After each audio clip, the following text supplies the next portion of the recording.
artificial general intelligence and AI, which has all the cognitive abilities of an adult human, which then probably quickly goes on to become a superintelligence, at which point we have an entity on the planet which is much, much smarter than the smartest human that ever lived. And that is a big moment for humanity. That's probably the turning point in human history.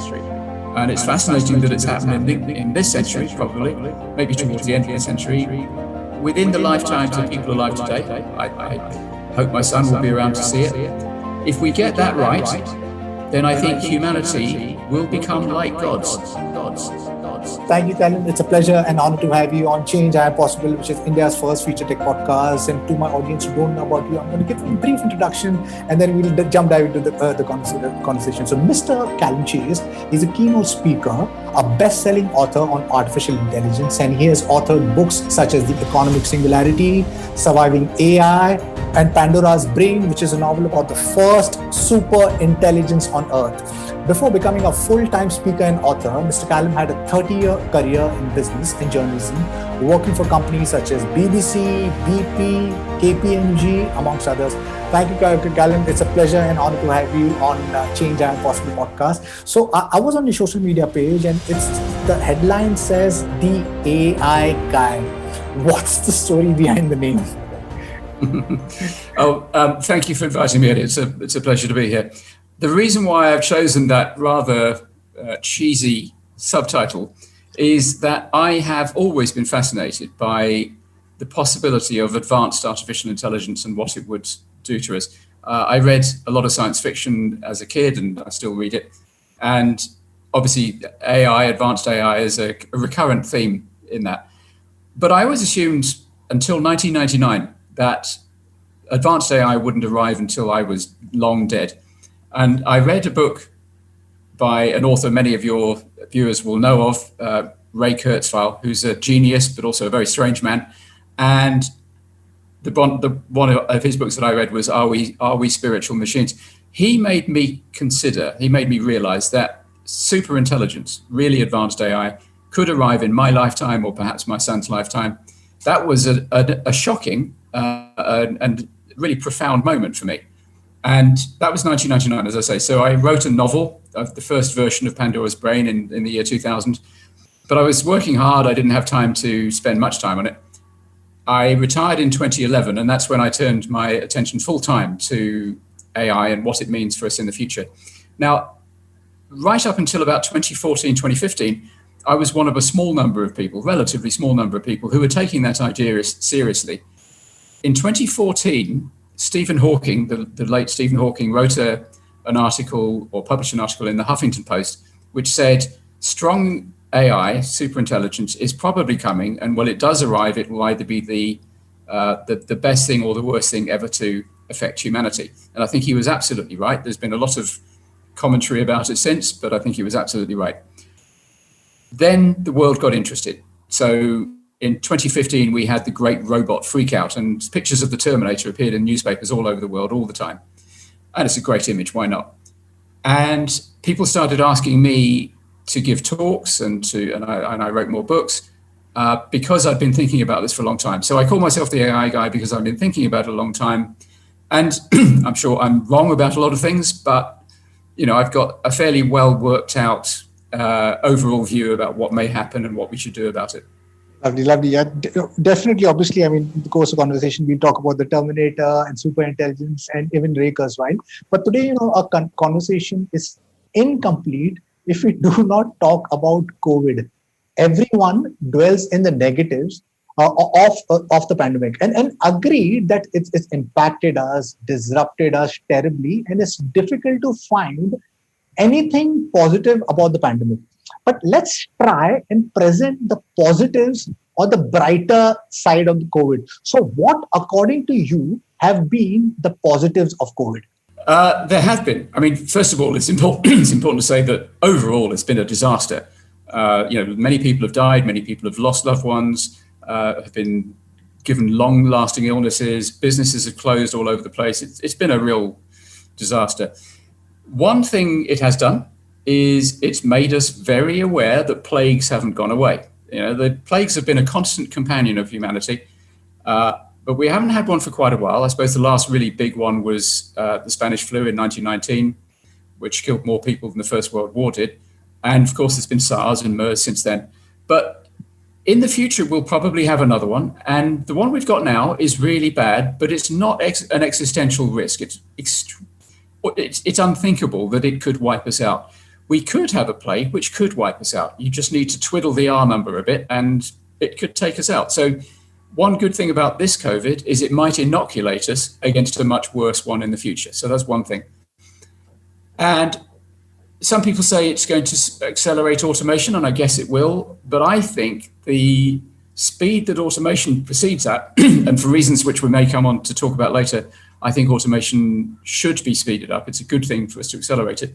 But I think the rate is governed by the progress on the technology rather than social acceptance, social drive for it.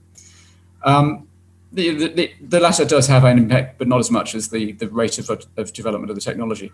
Now, here's a very controversial suggestion as to why COVID might be globally, historically, viewed as being a good thing. I know a lot of people who I respect, who are not stupid and not bad people, who voted for Trump. I'm not one of them. And I think Trump is a danger to the world. I think he's a populist danger. I think he's a threat to American democracy, and American democracy is important to all of us.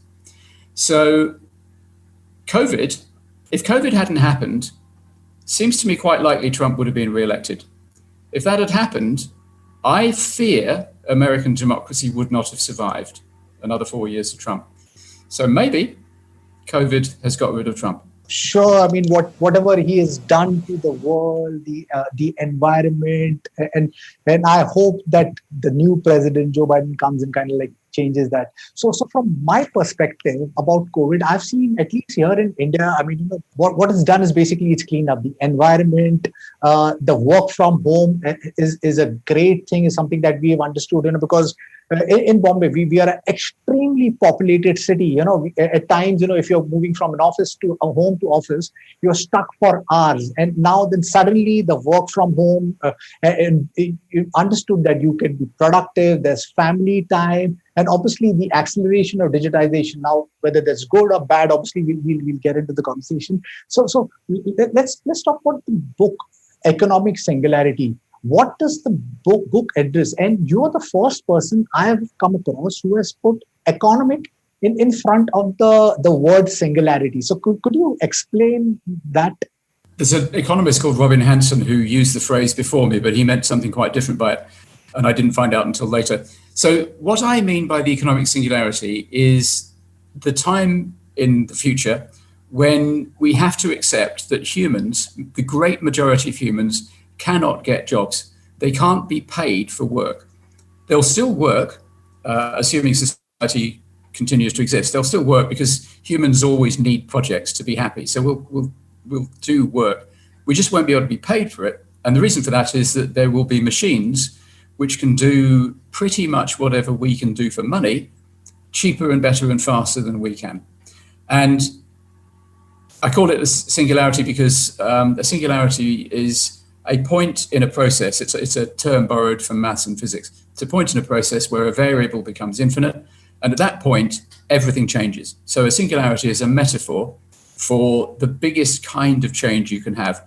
And it has a reasonable intellectual heritage. It was first applied to human affairs by John von Neumann, the inventor of, or one of the founders of modern computing.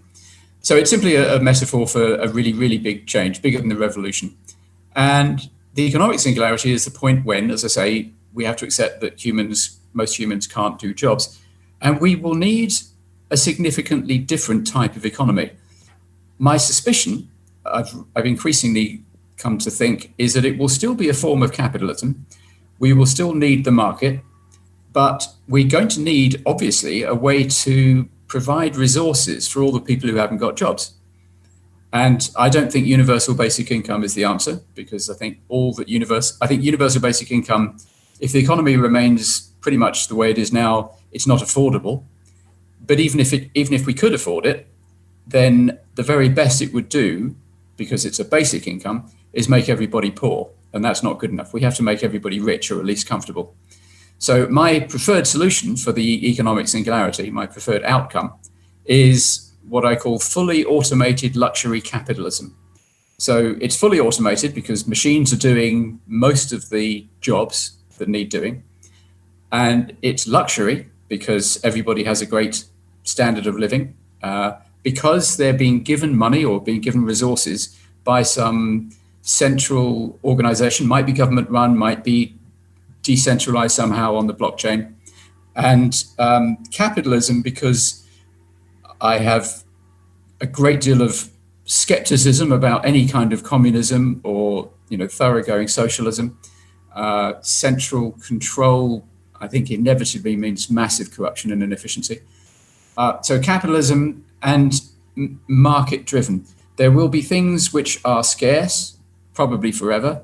There are only a certain number of original Vermeers in the world, and the best Raga instruments and original Aston Martin DB5s and so on. And they need to be allocated by a market mechanism, I think. So how do you think the world is going to look like in the next 10 or 15 years? Automation is growing. Now, because of social distancing, because of COVID, because of social distancing, more and more companies are going to implement automation. Now, people are going to go jobless. That's going to create huge disruption.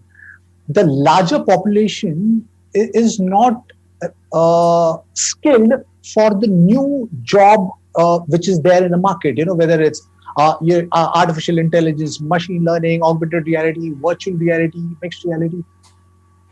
How are we prepared to this, for this huge disruption? Do you think it's going to be like a double whammy because COVID has anyway disrupted us? Automation is around the corner. Social distancing is going to create more automation job loss. What's going to be the impact? What's your perspective on that? Okay, so let's separate some of those things out. Firstly, COVID. I think by the end of next year, COVID will be much worse than a bad memory, but it won't be something that governs our lives anymore.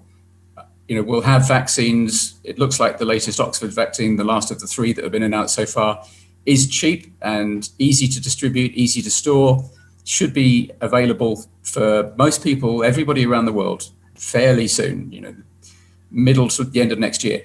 And I think that means people will get back to traveling and people will get back to going into offices because we actually, although we often think we don't, we really do enjoy each other's company. I'm personally looking forward to going traveling again. I've been grounded for a year and it's been very boring. One of the places I want to visit again is India. I've been to India quite a lot, but I haven't been for a long time, so I want to get back. And so I think COVID will pass and will leave important imprints. For instance, the working from home thing. I think there will be a blend of working from home and working in offices. The automation piece is a longer term piece, I think. I don't see the economic singularity happening for at least 20 years, probably 30, maybe 40. So sort of 20 to 40 years. In between now and then, there will be increasing and accelerating automation. But as long as there are jobs, a reasonable number of jobs that humans can do and machines can't do, there will be lots of jobs for humans. And that's going to take a long time to change. So Moore's law, if Moore's law continues, the exponential improvement in computing means that in 10 years' time, the machines we have will be 128 times more powerful than the machines we have now. That's powerful, but probably not powerful enough to take away all human jobs. In 20 years' time, they'll be 8,000 times more powerful. Wow. In 30 years' time, they'll be 1 million times more powerful. Now, I personally don't fancy competing in the workplace against those machines. In between now and then, we will have accelerating automation, but it means that people will have to change their jobs rather than that they won't have any. And we've been through this before. We went through it in the Industrial Revolution. You said people don't currently have the jobs, that the skills that they need for the new economy. They didn't at the beginning of the Industrial Revolution either. Pretty much everybody in the world was a subsistence farmer. They had to learn how to become workers in factories. It was incredibly uncomfortable. Quite a lot of people died, and it was brutal. It was a brutal transformation. Let's hope this transformation is a lot easier. It should be, and it's partly up to us whether it is or not. So the way I see the world in, as you say, the next 10 years or so is COVID will leave some impacts, but we'll leave it behind. Automation will be accelerating, but it means accelerating churn in the job place rather than massive joblessness. And then on the other sort of general technology front, there's interesting things like self-driving cars, smartphones, and then smart glasses that you can have conversations with, digital twins, and increasingly good augmented and virtual reality. Lots of fascinating stuff like that. There is some really, really cool things happening, but then this year has been a complete year of disruption. You have coronavirus, there was locust infestation, forest fires, torrential rain in China. Then I think the worst part was that explosion which happened in Beirut, Lebanon. Then Joe Biden, he wins the election, but Donald Trump is leveraging the power of his office to subvert the win. Then the state of India is another story, and the global path of aggression. It's making me very, very anxious. Somehow I feel that we're living in the most uncertain times. Like I said, the job loss is at an all-time high. Depression, poverty, stress, racism, fascism, polarization. Are we pushing the common man, the ones who run the engines of the global economy, way too far? Do you see this global inequality, this global growing inequality bursting into a civil war, a revolution of some sort? So as a futurist, as a foresight expert, how worried are you with this current trend? Let's focus in on global populism, global right-wing populism. That's the common thread in a lot of the things that you just mentioned. And I am very worried about that. I'm very worried not least because my home country is, I believe, being very severely damaged. Brexit is the result of, I think, right-wing populism. So populism is a word that gets thrown around a lot, and not a lot of people know what it means. What it means is a political movement that argues that the world used to be much better, and it's been damaged, going on ruined by an elite. And the populist politician says, follow me and I will restore the past world to you. It's been and gone numerous times. It's not new. We've had it numerous times before.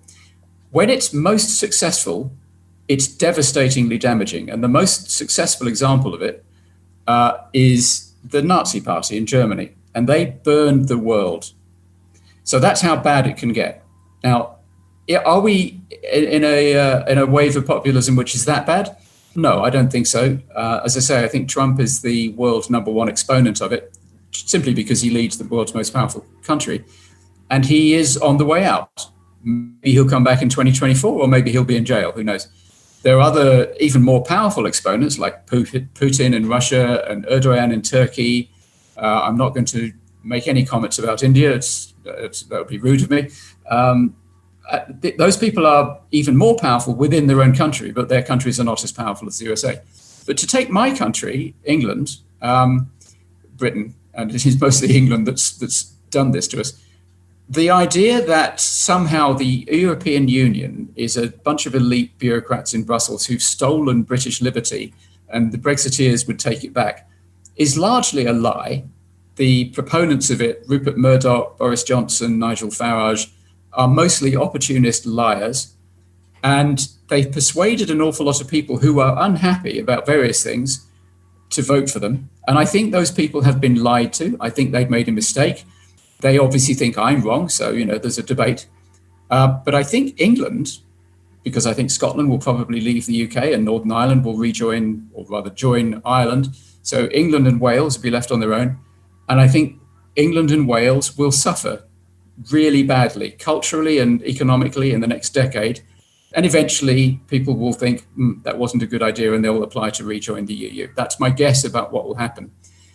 I try to be optimistic. I try to be upbeat. And I have a possible upbeat prognostication about the whole thing, which is the absence of the UK from Europe will allow France, Germany, and the other countries to finish the project of developing the single market, not necessarily a single super state, but a single market, which will enable Europe to take its rightful place alongside the US, alongside China, and alongside other countries like India as major powers, major political and economic forces on the world stage.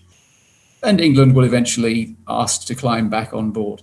Do you think there's a need for the entire world to unite? Because, we always talk in terms about India, America, US as a global power. There's a current, obviously, there's a global power shift which is happening. But do you see a time in human history where the entire world could be looked as just one unit rather than these different nations? Because somehow all that they do is just divide us. Do you see anything like that happening? And do you see a role of technology to create a better world? Oh, absolutely. Absolutely. Technology has already made our lives far, far better than they used to be. 200 years ago, 1,000 years ago, people in England knew nothing of what was happening in India, and they cared nothing for what was happening in India, and vice versa. And that's completely changed. Now, we get news about what's going on in India minutes after it's happened, and we care. I think as the arc of history, pompous phrase, but quite fun, I think it bends towards humans having more and more empathy for the whole species rather than just one narrow nation. I don't think nations will disappear. I don't think they should. I love the fact that Italy is different from Spain, is different from India, is different from Australia.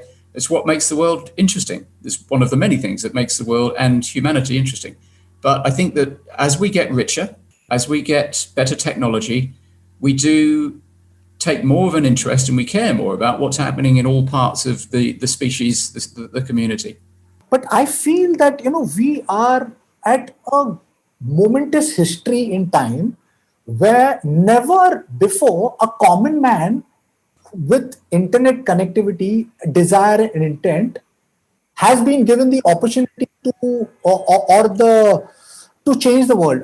That's what is the difference from past history till now. Today, I think, there are people sitting in rural areas with the help of connectivity and a desire and intent and a basic education. I think they can build startups which can change the world. So I think we are at that cusp of human history where change, if we really do it with a deep desire and intent to create a better society, I think we can create a better world going from... I completely agree, but you can't, I don't think it's possible.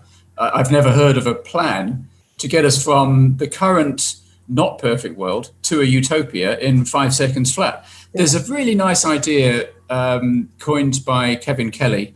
The word is Protopia.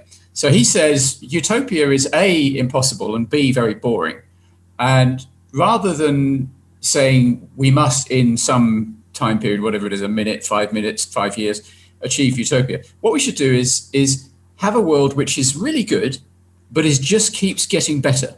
And that's Protopia. Now, the rate at which it keeps better, you can squabble about that. But that's the goal. You sort of aim for utopia, though you don't know exactly what it looks like. But you just aim to keep getting better and better. And he calls that Protopia, and I think that's an excellent idea. Yeah, I love this. We're not living in a dystopia now. We're living at the best time in the whole of human history ever to be alive, without a doubt. Agreed. So to say that because Jeff Bezos has got 1 million times more money than I have, so what? I am still much, much better off than my grandfather, my great-grandfather, etc. And that's a good thing. Let's hope that my son, his life is even better. And despite all the current prognostications and weeping and wailing and gnashing of teeth, I'm sure it will be.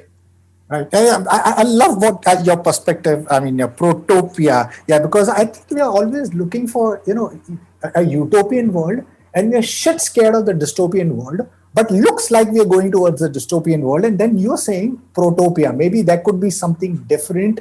And we create a continuous path where we are continuously striving to create a better world. So you are the AI guy. So let's talk about artificial intelligence. Today, OpenAI is GPT is in the news, but there's a lot of unwanted hype when it comes to artificial intelligence. Now, from your vantage point, how is artificial intelligence creating transformation today?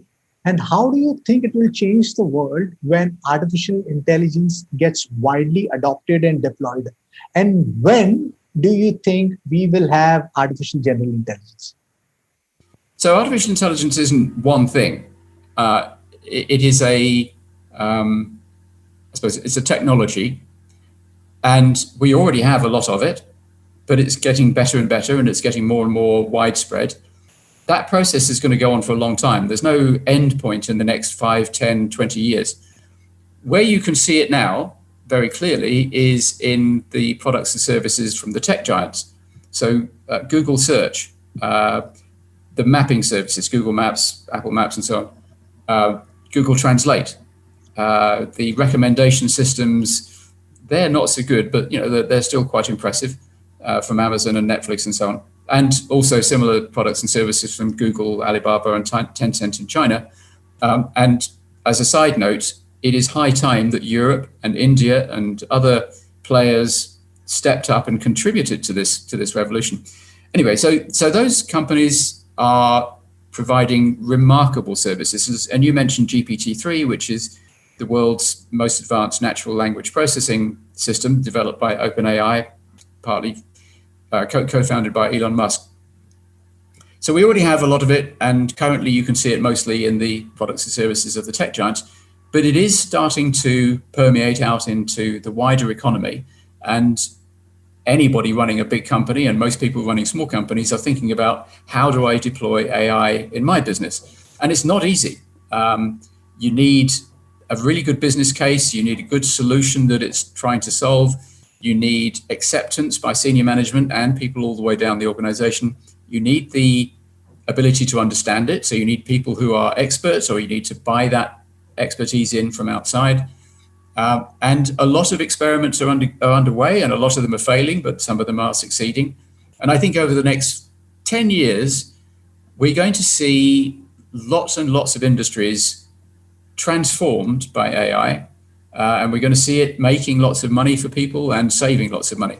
One of the things that hasn't really started happening yet, but it's beginning, is the Internet of Things, where there are sensors embodied in everything around us: light bulbs, tables, bridges, phones, and they report back on their situation. So you can do predictive maintenance, you can know where everything is.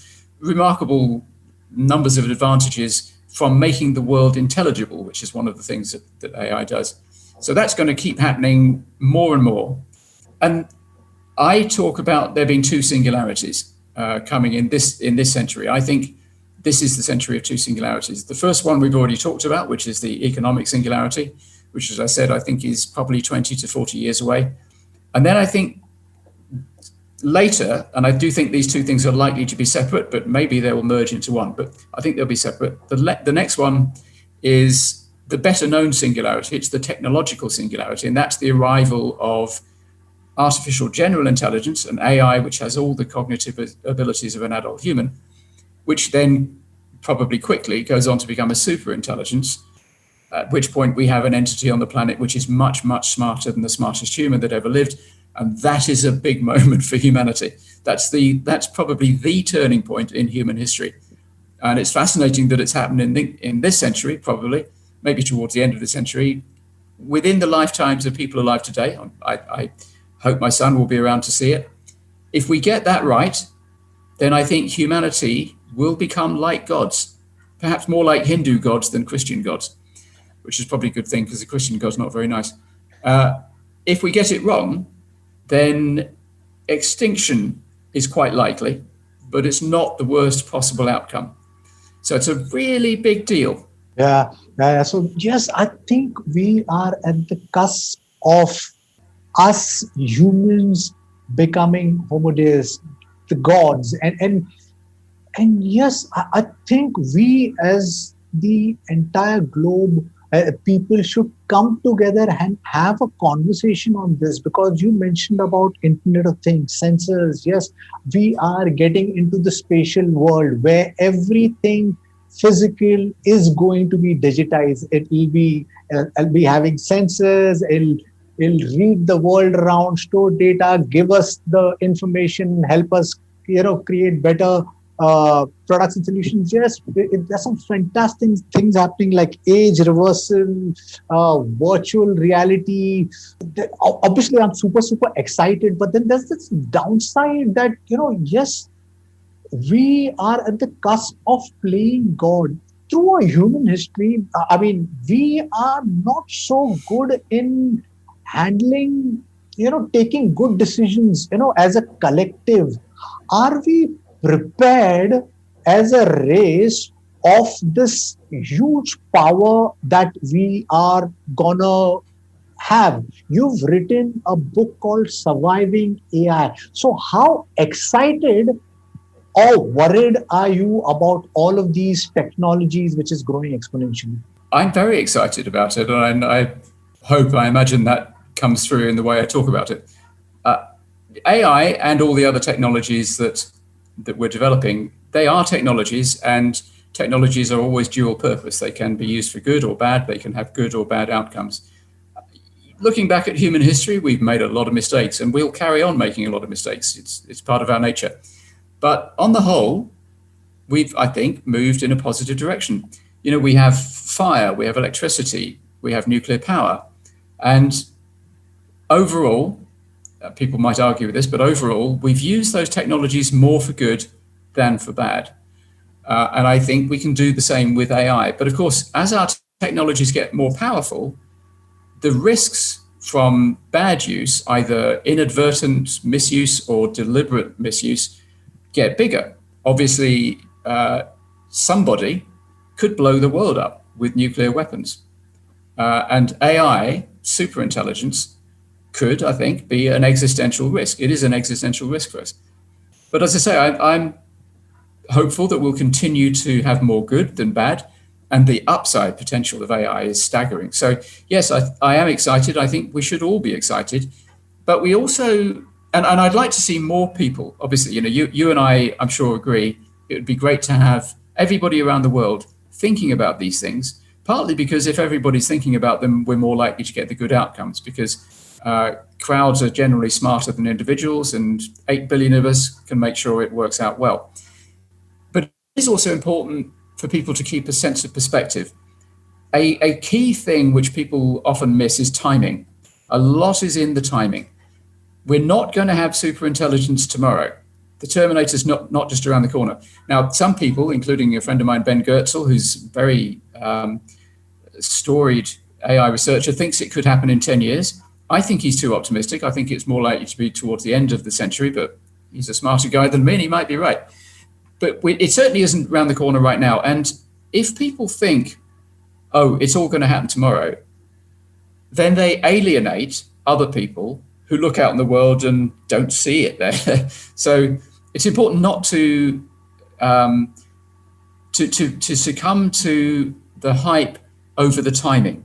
I think all these amazing things are going to happen, but they're just not all going to happen overnight. It takes time for human individuals and societies to adopt new technologies. It took 50 years or more for industry to adopt electricity. And AI is taking time. AI is frankly taking more time than I expected to be adopted by the wider economy. The AI, the tech giants adopted it very, very quickly. They had the ability, they had the data, they had the money, they had the compute power. The rest of the economy is adopting it much more slowly because they don't have those things. It will happen, but timing is an important part of the equation.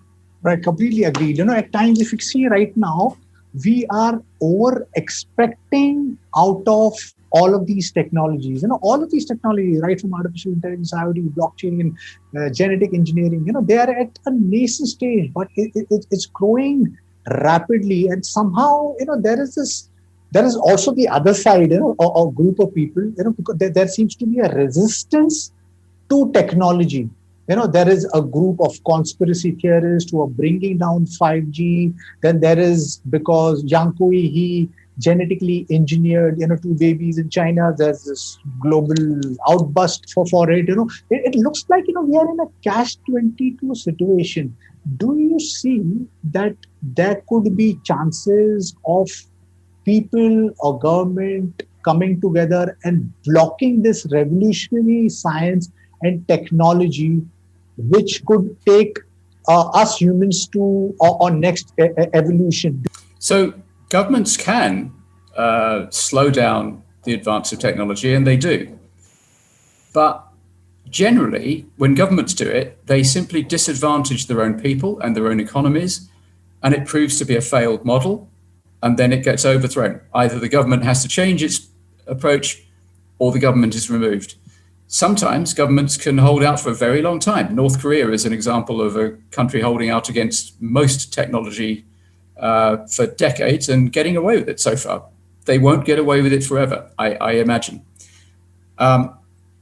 Could people more generally kind of rise up against technology and stop it or reverse it? I don't think anywhere near a majority of people will ever get behind the idea that 5G is bad for you and start tearing down masts. There's always, I'm sure in the whole history of humanity, I'm sure there's always been a few lunatics who have found it to their personal advantage or simply been crazy enough to believe really silly things. David Icke, an Englishman who believes that, actually I'm not sure what he believes, I think he thinks that our rulers are all reptiles, or we're all reptiles and the rulers aren't, or something, I don't know. His ideas are crazy. He may or may not be crazy, but his ideas are crazy. And there's a fair number of people who follow him. But they're a tiny minority, and they are not going to succeed. There is a bigger and broader phenomenon of techlash, and I think this is, partly a natural response to the very dramatic, sudden arrival to prominence of these tech giants and the astonishing rise to massive wealth of their owners. Jeff Bezos going from a well-paid management consultant to the richest man in the world by a long distance in a decade or two. It's remarkable, and it's natural that there'd be a bit of a backlash against that.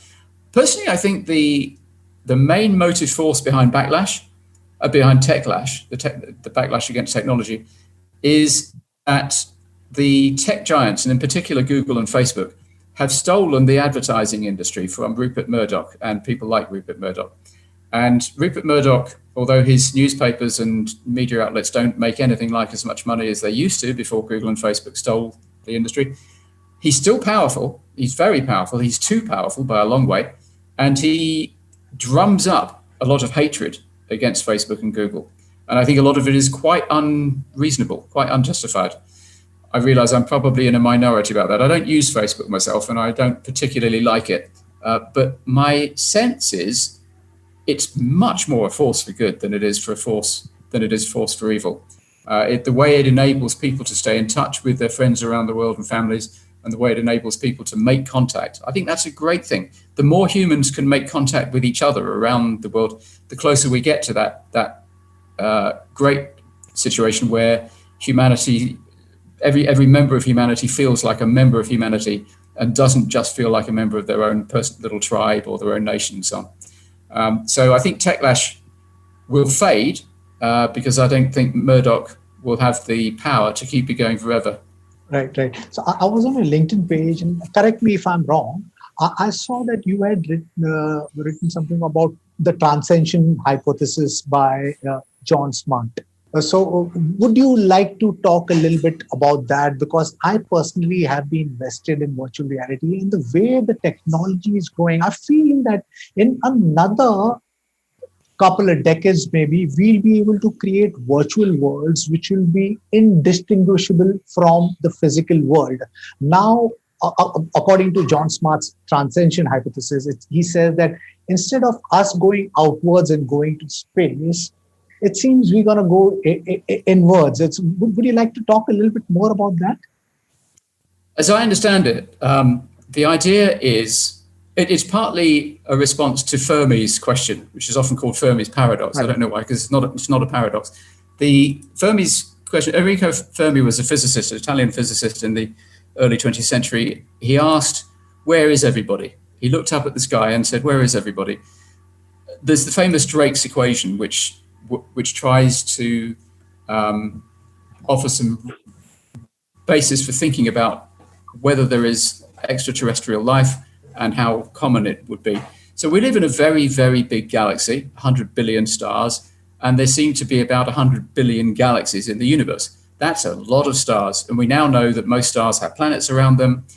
Even if it's the case, and this is a wildly arrogant assumption, but even if it's the case that you need an Earth-like planet to have intelligent life on it, there should be a ton of intelligent life out there. We're a relatively young planet, 4 billion years old or so, in a university that's 13 plus billion years old.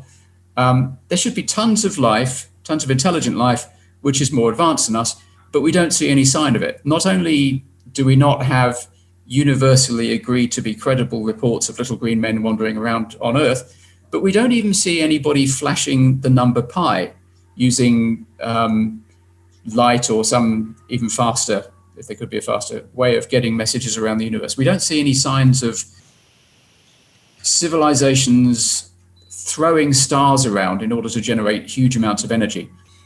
And that's a real puzzle. Why is that the case? My own personal favorite explanation is the simulation hypothesis, which is that we live in a video game and the universe out there is just painted in, it's not real. But the transcendent hypothesis is a different explanation. It's the idea that when civilizations get advanced enough, rather than, as you say, rather than reaching out into the universe, traveling out into the universe, they shrink themselves down because that's the way of maximizing the use of compute power, the universal's potential compute power. Richard Feynman said something along the lines of, there's lots of room at the bottom. As you shrink down to the femto scale, machine computing can be faster, and you, as I say, you can maximize the computronium, the sort of the available matter in the universe to be used as computing. I don't find that terribly convincing. It's a nice idea, and I'd like to read a science fiction book about it, but it strikes me as being a dangerous way forward because it leaves you very vulnerable to things that affect your local part of the universe. So asteroid strikes, people blowing things up with nuclear weapons, gamma ray bursts in the neighborhood. I think any really advanced civilization is going to want to make itself robust. It's going to want to have backups of itself all around the universe, because that way they'll be more likely to survive. So even if we did transcend by shrinking, I think we'd still want to travel around the universe. And I think there would always be, if you have enough really advanced civilizations, there'd always be some which were just talkative or even mischievous and wanted to say hello, wanted to interfere in the lives and existence of other civilizations. And we just don't see that. So that keeps driving me back to the simulation hypothesis. Yeah. So yes, I think it's a very so yes. Somehow, both simulation hypothesis and transcendent hypothesis, for me, it's one and the same thing, because somehow, like I said about virtual reality, we are creating worlds which is going to be indistinguishable from a physical reality. The way we are pushing right now, we are already building social VR worlds. We started with the Big Bang, two particles colliding, and then we this ever expanding universe, right? Now we are creating that world where we are already able to kind of simulate all of our five senses. It looks more likely that we will be creating the next generation of people who will be getting into virtual reality world. So yes, I think it's a very, very superb point of time in human history where you could possibly play a role in not just creating a business, but you could possibly be creating worlds. So yes, we are in that space. So what's coming up next for you? Are you writing any books, and where do you see the world going in the next 10 years? So what I'm doing now is editing the audio version of a novel, which is a sequel to my first novel, Pandora's Brain. So Pandora's Brain was a novel about the first superintelligence on the planet. and the sequel explains what really happened to that entity at the end of the first novel, and takes him on to some, I think, very interesting adventures. And there are more superintelligences in it. So I'm working out on that. I'm wrestling with Amazon to get the third editions of my non-fiction, my two main non-fiction AI books, Surviving AI and Economic Singularity. I've got the Kindle versions up. I'm working on the paperback versions, and I'm having a wrestling match with Amazon over the audio versions. And those third editions, crikey, they've come on a long way since the first editions, which were back in 2015 and 2016, respectively, because the field is moving very fast. And so I'm busy doing that. I've been writing a lot more articles. I've been going back to my journalistic roots. I've been writing articles in Forbes. So there's loads of articles by me about the impact of AI on different industries on Forbes. And once this wretched COVID thing is out of the way, I'm looking forward to getting back on the road and giving talks again and traveling around the world again, because I absolutely adore doing that. It's such a privilege to get paid to go around the world, visit interesting places, meet interesting people, share my ideas, and have conversations. It's something I never expected to happen, and it's kind of I can't say it's a dream come true because I didn't dream about it before it happened, but it's a joy to do. Lovely. Thank you. It was a pleasure and honor to talk to you, Calum. And I wish and I hope that, yes, everything comes back to normal. I hope to see you here in India, sharing your insights, coming in, sharing your insights. Yes, I think technology is that tool. If we leverage or implement it correctly, I think we'll be creating a better world. Yes, obviously, I'm also worried with the current scenario of the world. I know that we are in a great space, but the current inequality in things worries me a lot. The political scenario worries me a lot. But I'm extremely gung-ho and positive about technology. I hope the technology plays a role in not just creating a better world, but also reversing this entire COVID disruption that is created. So thank you, Calum. It was a pleasure and honor to have you on Change I Am Possible podcast. And to my listeners, if you like what you see in here, please press the subscribe button. Until next time, see you guys. Bye-bye. Thank you. Thank you, Eddie. It's been a pleasure.